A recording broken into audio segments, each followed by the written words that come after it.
here we come to the last part of the unit, and let's say the most difficult part that most of you, if not all of you, hate and dislike to come. It's writing a final paragraph. It's not an essay, but let's say a final paragraph of about, let's say, 12, 13, 14 lines to the exam paper. Now, our topic for this writing, as a sample of the many topics you can have, is, for example, civilizations and history are a part of the school syllabus. Now, why do we have to study things that do not exist? Means, why do we have to study history? Why do we have to study about the pharaohs, about the Egyptians, about the Indus Valley, about the Chinese, about the Sumerians? Why do we have got to go along for 1 or 2 months studying all these, and by the end of the time we do not come to a benefit from all what we are studying? No, history is by definition something that are events that happened in the past. Okay, we are living in the present, so why are we studying this? Now the question is, why do we have got to study things that now do not exist? And why are we studying civilizations? What do we have to do with the Sumerians? Now, do we have Sumerians today? Do we have Egyptians today as pharaohs? Do you have, for example, the Chinese of the past? No. Today we have got what we call the new modern technology, civilization. So, why are we bothering ourselves with studying all such civilizations? Now, having that topic in your exam, for example, the first thing to do is to read slowly the topic and understand what is meant by this topic. And the best way to read is to read and read and read to get an idea. And the best way is to underline the key words. Now, the first key word, which is really important in this, are civilizations and history as one part of the past. Now, the second part is school syllabus. Means you are studying this at school. And the most important one is why. What is the worth? What are the reasons that push us to study such civilization and such history? So these are, let's say, the 3 main points you have in your essay. Now, any essay cannot be written without an organizations of ideas, and organizations of paragraphs, and organizations of thoughts. If you do not plan for a paragraph, you will never come up with a correct paragraph at the end. And do not forget that it's out of 6 points for the foreign languages. It means it's, let's say, the third of the mark that you get in the exam. Now, to get into this part, we need to follow a process. Now first, having read and understood, try to understand the topic. Second, we've underlined the key words and understood what is really asked from us from this topic. Now, let's come to the outline. An outline is the plan you must make for your paragraph. An outline is an introduction, a development, and a conclusion. Let's say conclusion at the end of the paragraph. Your paragraph must come through these 3 different paragraphs, showing the steps of your paragraph. First, introducing the topic. Second, developing the main ideas of the topic. And finally, come up with a conclusion to your topic. Now, in your back exam, the question most of the time is write a composition of about, let's say, 150 words on the following topic.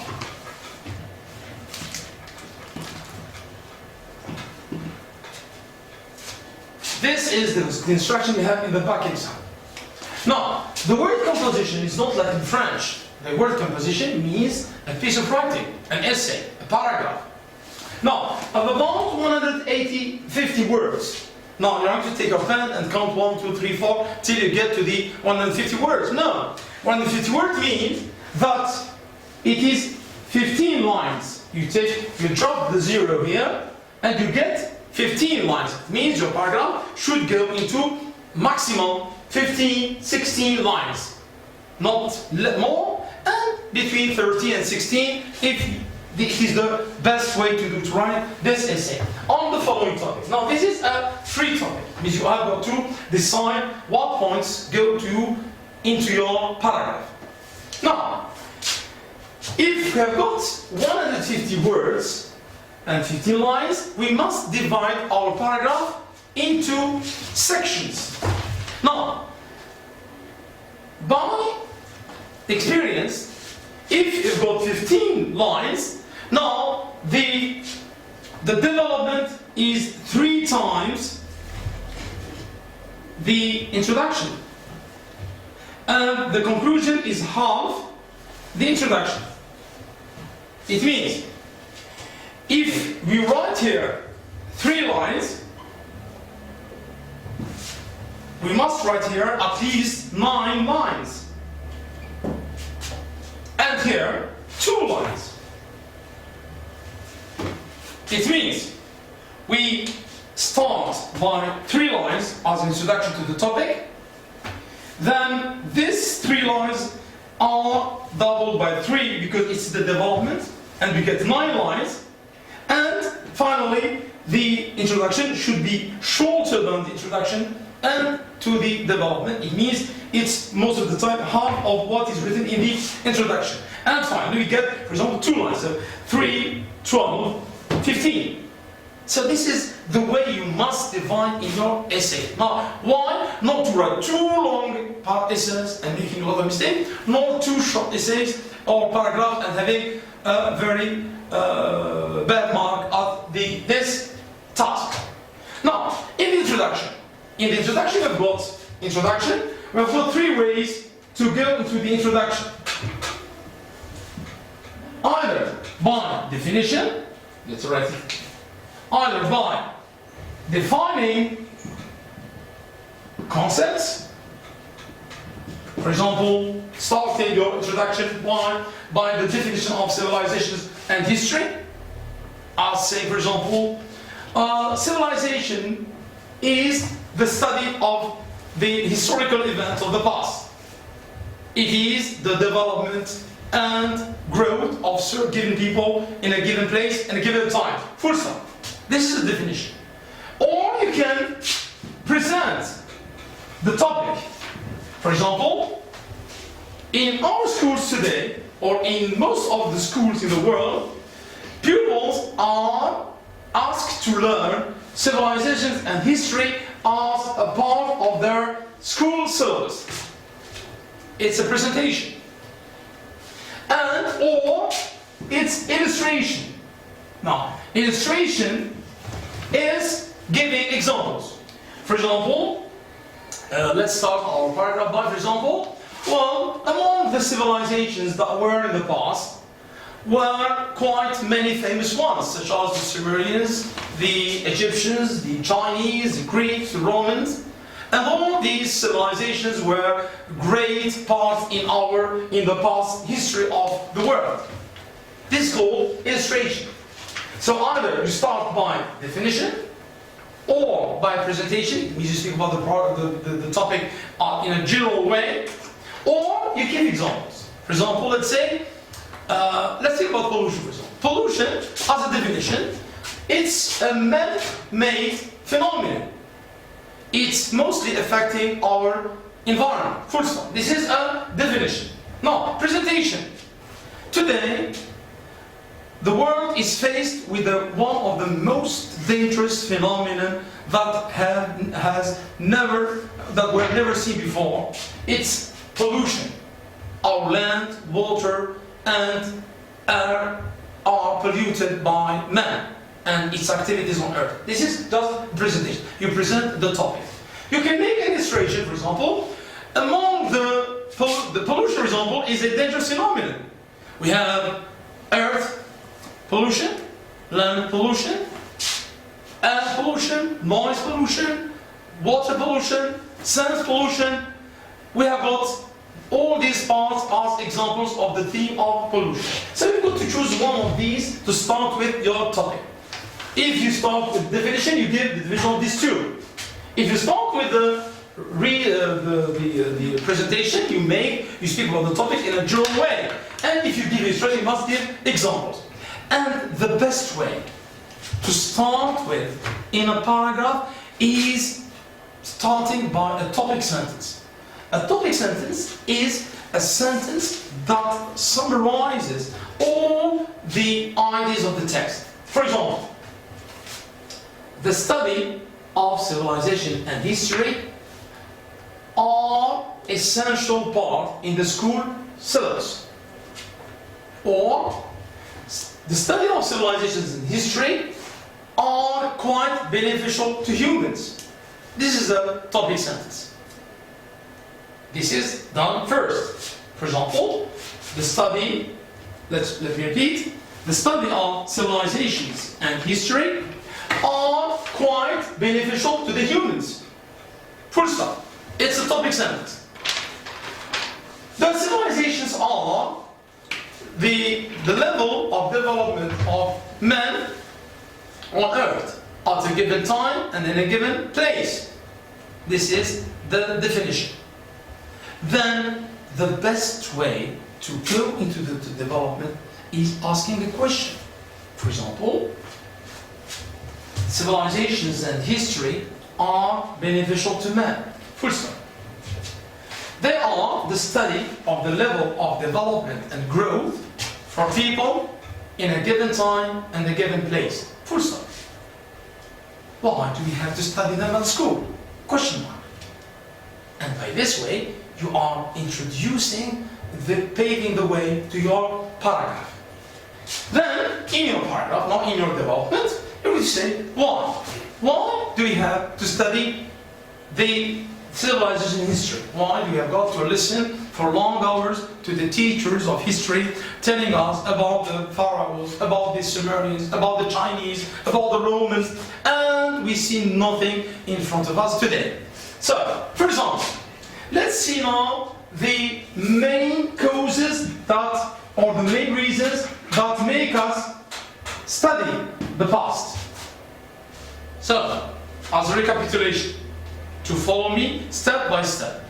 We said, we're choosing a title, for example, the study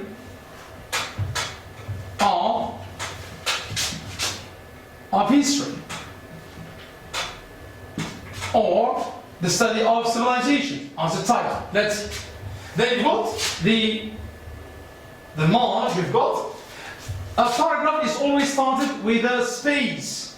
It means you need 3 spaces in your paragraph. A space for introduction, a space for the development, and a space for the conclusion. These are the conventional rules. Now, if you start with a title, for example, then you let the space and start by capital letter. This way you are telling to the one who is correcting your paper that I know how to write an English paragraph. Now, this is the space that we let for the beginning of the paragraph. Now, for example, we said, let's start by a topic sentence. The topic sentence is, the study of civilizations and history. We go back to the line, are quite beneficial to humanity. This is what we call a topic sentence. Why? Because we are using the topic of civilization and history and giving let's say a judgment from the beginning of the topic, meaning that there are something very good to learn about. Now, this is what's called a topic sentence. It's a very professional way to start an essay. Now, let's now go to either a definition of the concept, or a presentation of the concept, or an illustration of the concept. Let's start by that, as we have seen the definition, civilizations are the way of life and people development,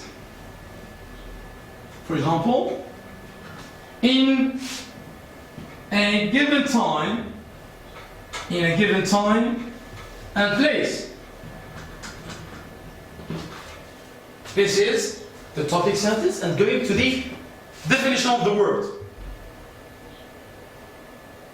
And going to the question, so why do we have to study them at school?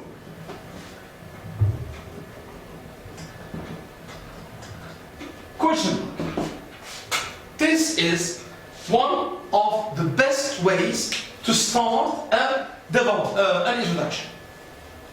Topic sentence, definition, and an introductory question to the development, as you are doing in philosophy exam. Now, this is a way. Another way can be just the civilizations are the study or the way of level and development of people in a certain time and a certain place. The world has known between about 26 or 7 civilizations. Question. Why do you study them at school? Question mark. Or the study of civilizations in history are quite beneficial to humanity. As a topic sentence, the world has known many famous civilizations such as the Sumerians, the Egyptians, the Assyrians, the Chinese, the Romans, the Greeks. Full stop. Why do we have to study about them in our school? Question mark. So this is a way to write a presentation and an introduction for the paragraph. It's not really a very difficult way, but the secret here is in the practice. You cannot write a paragraph if you cannot write a sentence. And you cannot write in one time. It's a continuous process. It's a thing that you're doing day after day, starting by writing words, then writing sentences, then writing a short paragraph, and combining paragraphs to become as a whole coherent paragraph. Now, this is the introduction. Now, let's go now to the development. Now, remember we said the development is three times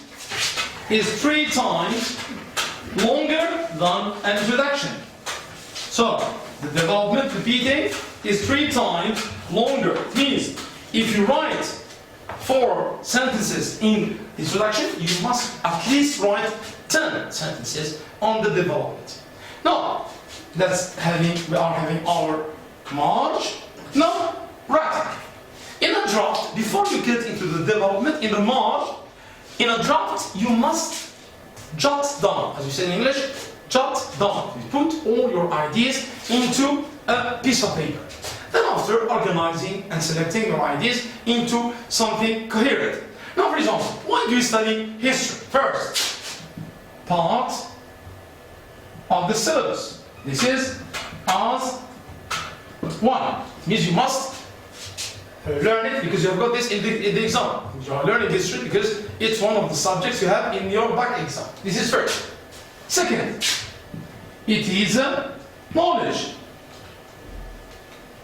It means when a person learns, he doesn't just only learn about the present or the future, he also must learn about the past.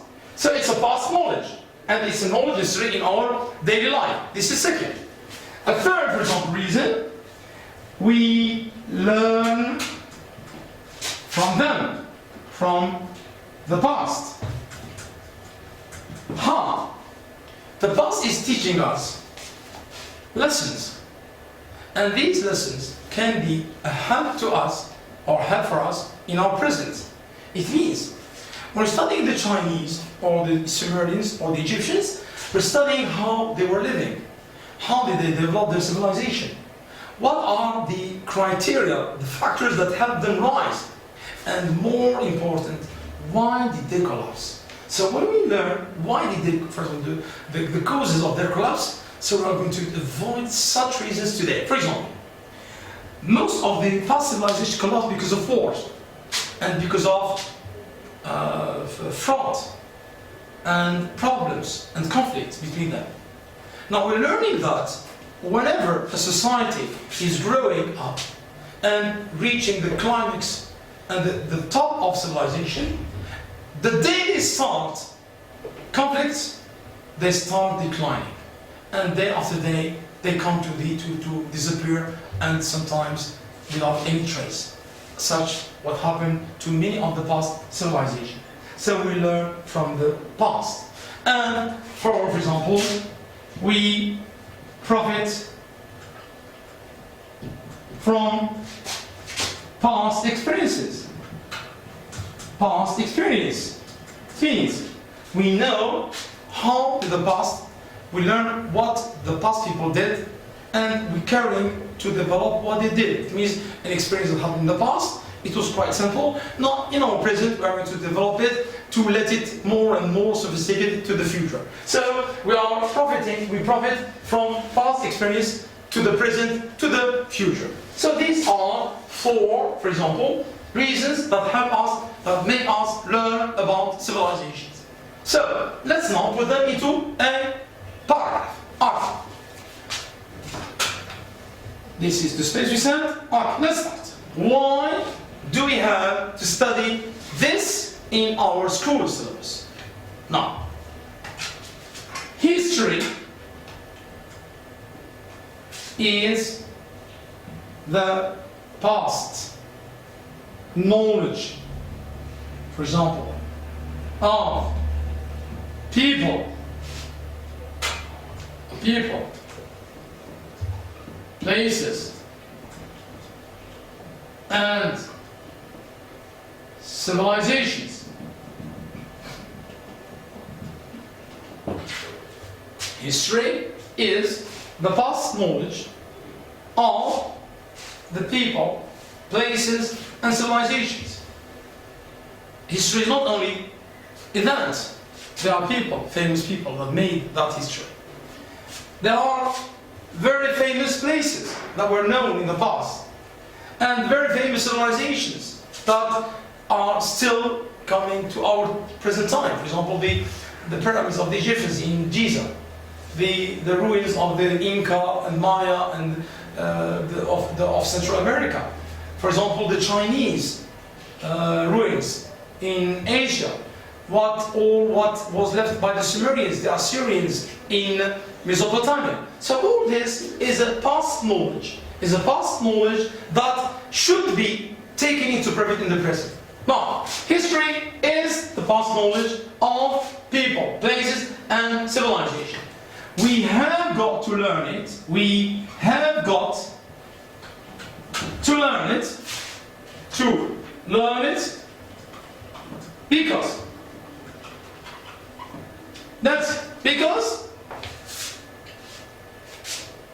yes, because it is a part in our syllabus. It means you must do it. You must get it and learn it because you have got an exam, and you are going to be marked on for the exam. Second, the study of history.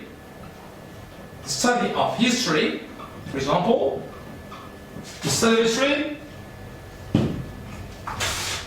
enables man to make a huge knowledge of past events. By studying the past and studying the history of the civilizations, we are accumulating a library, an encyclopedia of past events. It means we are knowing exactly what happened, at what time, and who were responsible of what happened. It means the incomes and the outcomes of everything that happened in the past. Third, third, it is the best way to learn from the past.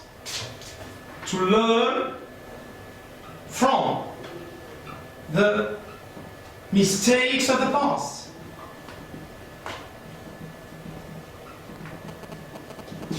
And avoid them in the present. And avoid them in the present. For example, you learned during the Egyptian civilization that the pharaohs were the cause of the rise of the Egyptian civilization, and at the same time were the cause of the collapse of this civilization. So this is a mistake that happened in the past, and we've got to learn from it now in the present. And finally,